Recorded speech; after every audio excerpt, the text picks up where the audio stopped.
నమస్తే శ్రీ మాత్రే నమః శ్రీ గురుభ్యో నమః. మనకి ఖగోళ శాస్త్రంలో జ్యోతిష్యంలో రకరకాల గ్రహాలు కొంతమంది కొన్ని సంయోగాలు జరుగుతూ ఉండడము, అందులోనూ మరీ ముఖ్యంగా యోగాలు అనేవి మనకి కొన్ని గ్రహాలు కలవడం వల్ల విపరీతంగా యోగిస్తుంది. అది దేశకాలమాన పరిస్థితుల్లోనూ ఇటు రాసుల పరంగా మనుషులకు మిశ్రమ ఫలితాలు ఇవ్వడము అది మనకి తెలిసిన విషయమే. అయితే ఇప్పుడు మనకి జూన్లో భాస్కర రాజయోగము అనేది అత్యంత యోగించే ఈ యోగము సూర్యుడు బుధుడు వల్ల, అంటే వీరిద్దరి యొక్క సంయోగం వల్ల జరిగే ఈ భాస్కర రాజయోగం అనేది అత్యంత అత్యుత్తమమైన రాజయోగము. అయితే ఈ రాజయోగము సూర్యుడు బుధుడు కలయిక వల్ల ఎలా ఏర్పడుతోందంటే, బుధుడు సూర్యుని కంటే 28 డిగ్రీలకు మించి దూరం వెళ్తారు. వాళ్ళిద్దరి డిస్టెన్సు 28 డిగ్రీస్కి దూరంగా ఉండడం వల్ల ఈ రాజయోగం అనేది ఏర్పడుతోంది. అయితే దీనివల్ల మరొక విశేషం ఏంటంటే, బుధుడు సూర్యుడికి దగ్గరలో తిరిగే అవకాశం కూడా ఇక్కడ ఖగోళంలో ఏర్పడుతోంది. వీళ్ళిద్దరూ ఒకానొక సందర్భంలో ఈ తిరగడంలో మిథున రాశిలో కలుసుకోవడం వల్ల ఈ రాజయోగం అనేది ఏర్పడుతోంది. అయితే ఈ భాస్కర అంటే ఏంటంటే అత్యంత ప్రకాశవంతమైనది అనే అర్థం అన్నమాట. అయితే ఈ ప్రకాశవంతము, ఈ సాహసోపేతము, అంటే ఈ భాస్కర యోగము పట్టడం వల్ల ఇటు దేశానికి కానీ, లేదా అంటే ఒక వ్యక్తికి కానీ, ఒక సంస్థకు కానీ, లేదా అంటే ఒక సమాజానికి కానీ, ఎవరికి తీసుకున్నా సరే ఫలితాలు చాలా సాహసోపేతంగాను, తర్వాత ప్రతిభావంతమైన నిర్ణయాలు తీసుకోవడము, విజ్ఞానవంతమైన నిర్ణయాలు తీసుకోవడము, లేదా పనులు చేయడము, అంటే ఈ యొక్క ప్రభావము చాలా ఎక్కువగా మంచిగా కనపడము, దాంతోపాటు ఆర్థిక అభివృద్ధి ఎక్కువగా కలిగే అవకాశాలు ఈ భాస్కర రాజయోగంలో కనబడుతోంది. అది ఎప్పుడు జరుగుతోంది అంటే కనుక జూన్ నెలలో జరగబోతోంది. అయితే ఇది ఎలా ఏర్పడుతుంది అనే సంశయము రావచ్చు. అయితే ఈ యోగం ఏర్పడడానికి ముందుగా సూర్యుడు బుధుడు ఒకే కంజంక్షన్లో ఉండాలి, అది మొదటి పాయింట్. తర్వాత వీరిద్దరి మధ్య దృష్టి యొక్క సంబంధం కూడా ఒకే కోణంలో ఉండాలి. తరువాత ఈ ప్రధాన కంజంక్షను బుధుడు కంబస్ట్ అవ్వకూడదు. వీళ్ళిద్దరూ ఒకేలాగా ఉండాలి, కానీ అస్తంగతం మాత్రం అవ్వకుండా ఉంటేనే ఈ రాజయోగం యొక్క ఫలితాలు ఏర్పడతాయి. అయితే సూర్యుడికి సమీపంలో తక్కువ డిగ్రీస్లో కనుక ఉంటే ఆ ప్రభావము సూర్యుడిని బలహీనపరచకూడదన్నమాట. ఇన్ని కండిషన్స్ మీద మనకి ఈ భాస్కర రాజయోగం ఏర్పడబోతోంది. అయితే ఈ భాస్కర రాజయోగము యొక్క ప్రభావము మనకి జూన్ మొదటి వారం నుంచి, అంటే జూన్ మొదలైన దగ్గర నుంచి సూర్యుడు బుధుడు ఇద్దరు కలిసి కరెక్ట్ కోణంలో, కరెక్ట్ అంటే ఒకే పర్ఫెక్ట్గా వాళ్ళ యొక్క గ్రహ సంచారము మిథున రాశిలో జరగబోతోంది.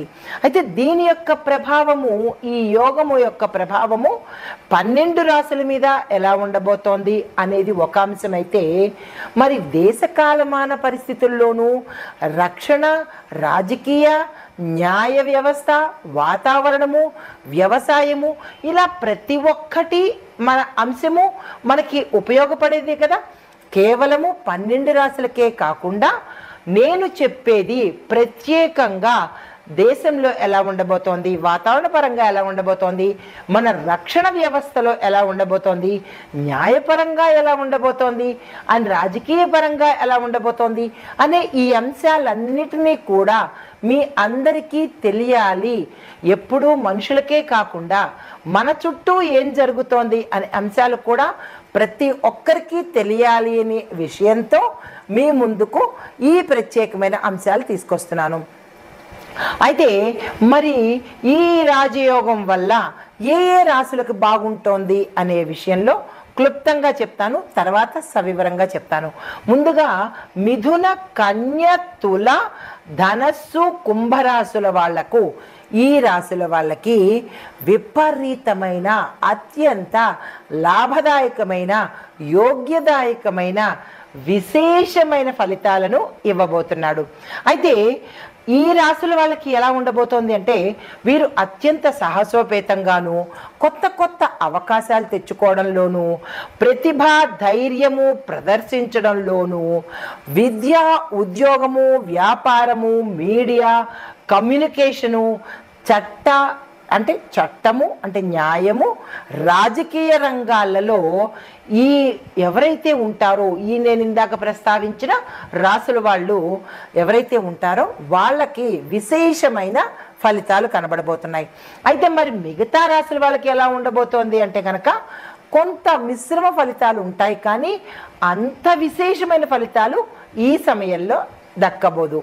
అయితే మరి సామాజిక, ఆర్థిక, రాజకీయ, వాతావరణ, రక్షణ, న్యాయ వ్యవస్థల మీద ఎలా ఉండబోతోంది అనే అంశంలో రైతులకు, అంటే ముందుగా వ్యవసాయాన్ని చూసుకున్నట్టయితే రైతులకు సాంకేతికంగాను అంటే టెక్నికల్గాను, సమాచార వ్యవస్థలు, అడ్వైజరీ వ్యవహారాలు ముందుగా ఎక్కువగా బలపడతాయన్నమాట. అంటే రైతుల్ని ఎడ్యుకేట్ చేసే విధంగా ఉపయోగపడుతుంది. తర్వాత వర్షాలు కనుక సమయానికి కురిస్తే రైతులకు అత్యంత సంతోషంగాను, లాభంగాను ఉంటుంది. ప్రతి ఒక్క రైతు ఆనందంతో నాట్యమాడే సమయము ఈ రాజయోగం అన్నమాట. అయితే తర్వాత మరి ఆర్థిక వ్యవస్థ ఎలా ఉంటుంది అంటే, కొత్త ఆవిష్కరణలు అంటే కొత్త కొత్త ఇన్వెన్షన్స్ ప్రవేశపెట్టడము, పెట్టుబడులతోనూ, స్టార్టప్ కంపెనీలకు, కమ్యూనికేషన్ రంగంలో ఉన్న సిచ్యుయేషన్స్ ఏవైతే ఉంటాయో వాటిలో ప్రొడక్టివిటీ, గ్రోత్ అనేది కనబడుతుంది. తర్వాత ఎంఎస్ఎంఈ సంస్థలు, సాంకేతిక పరిశ్రమలు చాలా బలపడతాయి. తర్వాత సామాజిక వ్యవస్థ ఎలా ఉండబోతోందంటే, యువతలో అత్యంత సాహసము, ధైర్యము, శక్తి, ఆత్మవిశ్వాసాలు పెరుగుతాయి. విద్య, పరిశోధన, కమ్యూనికేషన్ రంగాలలో కొత్త కొత్త ఇన్వెన్షన్స్ కూడా రాబోతున్నాయి. అయితే మరి న్యాయ వ్యవస్థ ఎలా ఉండబోతోంది అంటే, కొత్త చట్టాలు మనకి పాలసీలుగా త్వరలో అమలు రాబోతున్నాయి. ఈ విషయాలు గుర్తుపెట్టుకోవాలి మీరు. అయితే ఇలాంటివన్నీ ఫ్యూచర్లో జరగబోయేవన్నీ మనకి ముందుగా తెలియచెప్పేదే జ్యోతిష్యం అండి. అందరూ అంటారు జ్యోతిష్యాన్ని నమ్మము అంటారు. కాదు, జ్యోతిష్యాన్ని నమ్మాలి. వాస్తవాలను మన కళ్ళకు కట్టినట్టుగా చెప్పేదే, ముందుగా జాగ్రత్త పడమని చెప్పేదే జ్యోతిష్యం అన్నమాట.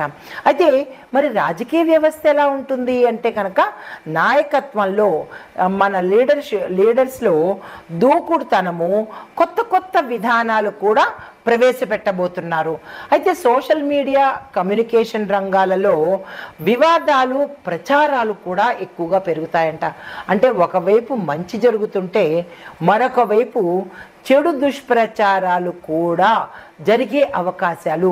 కమ్యూనికేషను అంటే ఈ సోషల్ మీడియా, కమ్యూనికేషన్ రంగాలు మంచికి ఉపయోగించుకుంటే దేశం బాగుపడుతుంది, చెడుకు ఉపయోగించుకుంటే దేశం సర్వనాశనం అయిపోతుంది. కాబట్టి ప్రతి ఒక్కళ్ళు దేశ క్షేమం కోసం మాత్రమే పని చెయ్యాలి అనేది ఒక చిన్న రిక్వెస్ట్ అన్నమాట. అయితే మరి రక్షణ వ్యవస్థ ఎలా ఉండబోతోంది అంటే కనుక, సైనిక వ్యవస్థలో కమ్యూనికేషన్ పెరుగుతుంది. సాంకేతిక రంగాలలో అంటే టెక్నాలజీ పరంగా అభివృద్ధి, గ్రోత్, డెవలప్మెంట్ కనబడుతోంది. సైబర్ సెక్యూరిటీ అంటే చాలా అభివృద్ధి అవుతుంది, బలపడుతుంది.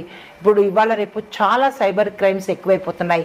దాన్ని కంట్రోల్ చేసి ప్రజలకు మంచి చేసే ఉద్దేశాలతో కొత్త కొత్త చట్టాలు కానీ, కొత్త కొత్త ప్రణాళికలు కానీ జరిగే అవకాశాలు ఈ భాస్కర రాజయోగంలో ఎక్కువగా కనబడుతోంది. అయితే కొన్ని ముఖ్య అంశాలు, చాలా ఇంపార్టెంట్ ఈవెంట్స్ నేను మీకు ఇప్పుడు చెప్పబోతున్నాను. భాస్కర ఈ రాజయోగం వల్ల ఇంటెలిజెన్సు, కమ్యూనికేషన్ స్కిల్సు, రచనా ప్రతిభ, న్యాయము, పాలిటిక్స్, టెక్నాలజీ ఈ రంగాలలో పెద్ద పెద్ద అవకాశాలు యువతకు వస్తాయన్నమాట. అంటే ఉద్యోగ అవకాశాలు కానీ, స్టార్టప్స్ పెట్టుకోవడం కానీ, ఈ దిశగా ఎవరైనా ప్రయత్నం చేస్తే కనుక మంచి ఆపర్చునిటీ వచ్చే అవకాశాలు ఎక్కువగా ఉన్నాయి. రెండో పాయింట్, మిథునము, కన్యా, తుల, ధనస్సు, కుంభరాశుల వారికి ఎక్కువగా గొప్ప గొప్ప అవకాశాలు వచ్చే దిశ కనపడుతోంది. ఈ రాశుల్లో ఉండేవారు ఎవరైనా సరే, ఏ రంగంలో ఉన్న వాళ్ళైనా సరే, మీ టాలెంట్ను ప్రదర్శించడం కానీ, కొత్త కొత్త అవకాశాలు వెతుక్కోవడం కానీ ఈ సమయంలో కనుక చేసినట్టయితే మీరు హై స్థాయికి వెళ్ళే అవకాశాలు చాలా ఎక్కువగా కనపడుతున్నాయి. దేశంలో చూసినట్టయితే ఇంకొక పాయింట్, ఆర్థిక వ్యవస్థ, రాజకీయాలు, సాంకేతిక రంగాలు కూడా చాలా స్ట్రాంగ్ అవుతాయి, బలపడతాయి అన్నమాట. ఇవి మనకి ఈ భాస్కర రాజయోగం వల్ల జరగబోయే ముఖ్యమైన అంశాలు. నమస్తే. తదుపరి రాశి మకర రాశి. ఈ రాశిలో ఉండే వారికి సూర్యుడు మరియు బుధుడు మిథున రాశిలో సంచరించడం వల్ల ఈ మకర రాశి వారికి 6వ ఇంట వీరి యొక్క సంచారం జరుగుతోంది. అయితే 6వ ఇంట సంచారం జరుగుతున్నప్పుడు మరి ఎలాంటి ఫలితాలు ఇవ్వబోతున్నాడు అంటే, శత్రువుల మీద మీరు విజయం సాధిస్తారు, శత్రువులను సమూలంగా నాశనం చేస్తారు, లేదా వారికి వారే స్వయంగా నాశనం అయిపోయే అవకాశము ఇక్కడ ఎక్కువగా కనబడుతోంది. ఆరోగ్య సమస్యల నుంచి బయటపడే అవకాశం కూడా ఎక్కువగా కనబడుతోంది. కొంతమందికి మిశ్రమ ఫలితాలు ఇచ్చే అవకాశం కూడా గోచరిస్తోంది. దానికి సంబంధించిన జాగ్రత్తలు తీసుకునే ప్రయత్నం చేసుకోండి. అయితే మిగతా రంగాలలో ఉన్న వాళ్ళకి, విద్యార్థులు, ఉద్యోగస్తులు, వ్యాపారస్తులు, పారిశ్రామికవేత్తలు, కాంట్రాక్టుదారులు, రియల్ ఎస్టేట్ వాళ్ళు, రాజకీయ రంగంలో ఉన్నవాళ్ళు, సినీ పరిశ్రమలో ఉన్నవాళ్ళు, వీళ్ళందరికీ కూడా మిశ్రమ ఫలితాలతో పాటు కొంతమందికి తక్కువ శాతం ఫలితాలు, 10 నుంచి 15% మాత్రమే మంచి ఫలితాలు వచ్చే అవకాశం కనబడుతోంది. దీనికి సంబంధించి మీకు మంచి ఫలితాలు కావాలి అంటే కనుక దీనికి సంబంధించినటువంటి పరిహారాలు తప్పనిసరిగా చేసుకోండి. సూర్యుడికి మీ యొక్క రాశికి అధిపతి శని భగవానుడు కదా. అయితే దానికి సూర్యుడికి శని భగవానుడికి భేదం ఉంటుంది కాబట్టి ఫలితాలు అంత తొందరగా వచ్చే అవకాశము కలగదు. కాబట్టి మీరు శని భగవానుడికి మాత్రమే ఎక్కువగా పూజ చేసే ప్రయత్నం చేసుకోండి. అంటే ఏలినాటి శని ప్రభావము మీకు పూర్తిగా వెళ్ళిపోయినప్పటికీ శని భగవానుడి యొక్క ఛాయ, నీడ, ఆయన యొక్క ప్రభావము మీ మీద ఉంటుంది. మకర కుంభాలకు అధిపతి ఆయనే కాబట్టి కొంత చెడు ఫలితాలు ఉంటాయి, కొన్ని మంచి ఫలితాలు ఉంటాయి. నిరాశ చెందకండి. శనివారం రోజు నవగ్రహ ఆలయంలో శని భగవానుడికి తిలలతో అభిషేకం చేసుకోండి. శని భగవానుడిని ఎప్పుడు చూసినా మీరు ముఖ దర్శనం మాత్రం అస్సలు చేసుకోకండి, పాదాలను మాత్రమే చూడండి. ఇది చాలాసార్లు చెప్పాను, మళ్ళీ చెప్తున్నాను. పాదాలను మాత్రమే ఆ స్వామివారిని చూడండి తప్ప ముఖాన్ని తల ఎత్తి కూడా చూసే ప్రయత్నం చేసుకోకండి. అయితే నల్ల నువ్వులను దానంగా ఇవ్వండి. నల్ల నువ్వుల దీపాన్ని పెట్టుకున్నట్టయితే కనుక కొంత సానుకూలమైన ఫలితాలు పొందే అవకాశం కనబడుతోంది.